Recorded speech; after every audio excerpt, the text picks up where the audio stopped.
મુખ્યમંત્રી ભૂપેન્દ્ર પટેલે ગાયત્રી આશ્રમ ગધેથડ ખાતે ગુરુપૂજન કરી ગાયત્રી મંદિરમાં શીશ નમાવ્યું હતું અને ગધેથડ ગાયત્રી આશ્રમના મહંત લાલ બાપુના આશીર્વાદ લીધા હતા।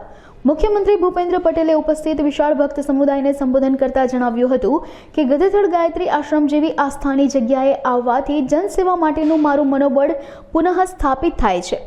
ગધેથડ ગાયત્રી આશ્રમ ખાતે યોજાયેલ ગુરુપૂજન કાર્યક્રમના સુંદર આયોજન બદલ મુખ્યમંત્રીએ આયોજકોને બિરદાવ્યા હતા। તેમજ ગુરુપૂજનના કાર્યક્રમમાં કૃષિ મંત્રી રાઘવજી પટેલ, પૂર્વ મંત્રી સહિતના બોડી સંખ્યામાં અનુયાયીઓ ઉપસ્થિત રહ્યા હતા। ગધેથડ ગામે જે ગાયત્રી આશ્રમ છે કે જે લાલબાપુના જગ્યા તરીકે પ્રખ્યાત છે, ત્યાં આજે ઉપલેટા આખું ગામ ધુવાડા બંધ હોય એટલે અહીંયા પબ્લિકનો ઘસારો પણ એટલો જ છે અને જે આ આશ્રમમાં તેમજ બાપુના પહેલાં માનતા હોય તેની ખૂબ ગર્દી છે અને આ તકે અહીં સીએમ સાહેબ પણ વિઝિટ કરવાના છે અને તમામ બંદોબસ્ત અહીંયા સુચારુ રૂપે ચાલુ છે।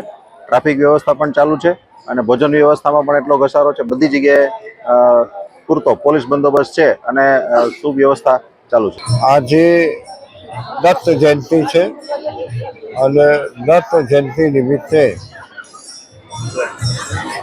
ગધેથડ આશ્રમમાં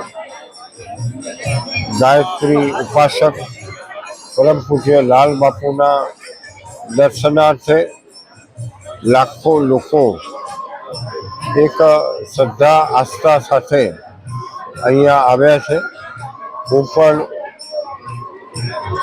ગધેથડ આશ્રમ લાલ બાપુના આશીર્વાદ મેળવવા માટે, એમને નમન કરવા માટે હું પણ બધાની જેમ દર્શનાર્થી તરીકે આજે આવ્યો છું। આ એક અલૌકિક શ્રદ્ધા અને આસ્થાની ભૂમિ છે અને 14 વર્ષ સુધી લાગ લગાટ જેણે માં ગાયત્રીના મંત્રોચ્ચાર સાથે આરાધના કરી છે, એવાના આપણને આશીર્વાદ મળે એ અદ્ભુત અવસર છે। એમાં હું પણ સહભાગી થવા માટે આવ્યો। સમગ્ર સૌરાષ્ટ્ર અને ગુજરાત ગૌરવ લઈ શકે એવો ગાયત્રી આશ્રમ ગધેથડ પરંપરા મુજબ ગુરુ પૂજન છેલ્લા 4 વર્ષ થયા। ગુરુ પૂર્ણિમા, કોરોના અને ખાસ કરીને વરસાદનો ટાઈમ હોય એટલે ગુરુ પૂજન કરી નથી શક્યા ગુરુ પૂર્ણિમા નિમિત્તે। એ નિમિત્તે ખાસ કરીને આજે ગુરુ દત્ત જયંતિ નિમિત્તે આપ જોઈ શકો છો કે 100 થી વધુ ગામ ધુવાડે બંધ પૂજ્ય લાલ બાપુના પરિસરમાં આજે 1 લાખથી વધારે માણસો અહીંયા પ્રસાદી પણ લેશે। રાજ્યના મુખ્યમંત્રી પણ આવવાના છે અને લાલ બાપુ આપણે જોયું હશે સમગ્ર ગુજરાતના દરેક સમાજ ગૌરવ લઈ શકે કે આ આશ્રમમાં બેંકનું પણ ખાતું નથી, કોઈ 4 વ્હીલ નથી, કોઈ ટીવી નથી, કોઈ ટેલિફોન નથી, કોઈ છાપરા નથી। આધુનિક સુવિધાથી દૂર રહી અને વર્ષોથી જ્યારે ભક્તિ કરતા હોય ત્યારે આજે લાખોની સંખ્યામાં આજે બાપુનું આશીર્વાદ લેવા અહીંયા આવ્યા છે અને ખૂબ મોટી સંખ્યામાં લોકો અહીંયા પધારવાના છે। અને અહીંયા જે પણ ફંડફાળો ક્યારેય પણ કરતા નથી, જે પણ ફંડફાળો થાય એનું પણ ગાયો માટે, ચબૂતરો માટે, અહીંયા બાજુમાં મોટી નદી છે, ડેમ છે વેણુ નદી, ત્યાં માછલીને પણ ગુંદી જેવા પ્રસાદ આજે મનુષ્યની સાથે સાથે ગાયોનો ઘાસચારો, પક્ષીને અને માછલીને પણ મોટા પાયે આજે લાખોની સંખ્યામાં અહીંયા પ્રસાદી રૂપે ત્યારે આપવાનું છે। ત્યારે પૂજ્ય લાલ બાપુ, રાજુ ભગત, ડોલુ ભગત એના ચરણોમાં હું પ્રાર્થના કરું અને સૌરાષ્ટ્રનું એક હંમેશા ધાર્મિક સ્થળ છે, ભૌતિક સુવિધાથી અલગ અને ધાર્મિકનું વાતાવરણ અહીંયા આપણે જોવા મળે એવા આશ્રમમાં આપણે બધા ભેગા થયા છે। ત્યારે બાપુના ચરણોમાં વંદન કરું છું। હું જયદેવસિંહ વાળા ગધેથડ પૂર્વ કારોબારી ચેરમેન।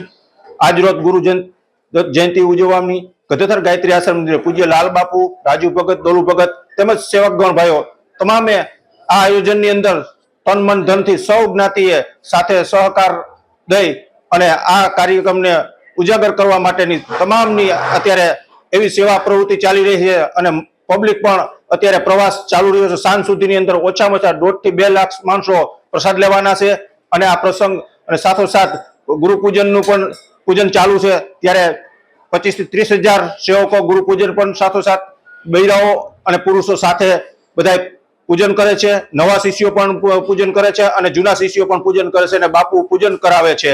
આવો બધો લાભ આ પબ્લિકને મળે છે અને અહીંયા કોઈ જ્ઞાતિ જાતિના ભેદભાવ વગર, ઉચ્ચ નીચ કઈ ભેદભાવ વગર સૌ સાથે પ્રસાદ લેવાના, આવો બાપુનો ભાવ છે. સૌપ્રથમ તો આપ સર્વેને મારા જય માતાજી.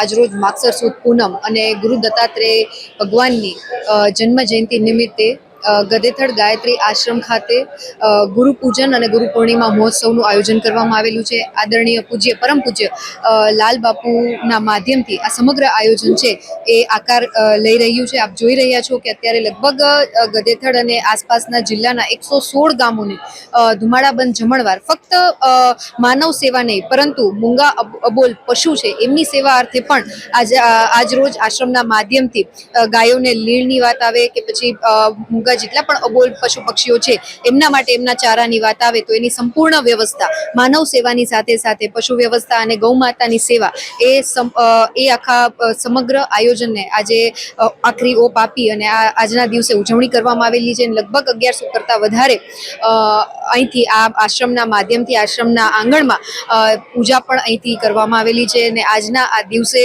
સૌપ્રથમ તો ગુરુ દત્તાત્રેય ભગવાનની જન્મ જયંતિની આપ સૌ નગરજનોને ખૂબ ખૂબ હૃદયપૂર્વકની શુભકામનાઓ આપું છું. ગાયત્રી આશ્રમ અને આદરણીય પરમ પૂજ્ય શ્રી લાલ બાપુજીના આશીર્વાદ આપણા બધાની ઉપર બની રહે અને એમની જે ઉપાસના છે, ગાયત્રી માતાની ઉપાસના છે, એમણે જે 21 વર્ષ સુધી સતત તપ કર્યું છે અને આજે જ્યારે આપણા બધાની વચ્ચે ઉપસ્થિત થઈ અને માનવ સેવાનું, પ્રભુ સેવાની સાથે સાથે માનવ સેવા અને જીવ સેવાનું જે આગવું ઉદાહરણ એમના દ્વારા પ્રસ્તુત કરવામાં આવ્યું છે તો એમની પ્રેરણા લઈ, એમના આશીર્વાદથી આજે સંપૂર્ણ કાર્ય છે એ આ ગધેથડ ખાતે અહીં સરસ રીતે ઉજવવામાં આવ્યું છે. મને પણ આજના દિવસે આ અવસરમાં, આ ઉત્સવમાં સંમિલિત થવાનો જે તક મળી છે એ બદલ હું ખૂબ ખૂબ આભાર વ્યક્ત કરું છું અને ધન્યતાની લાગણી અનુભવું છું.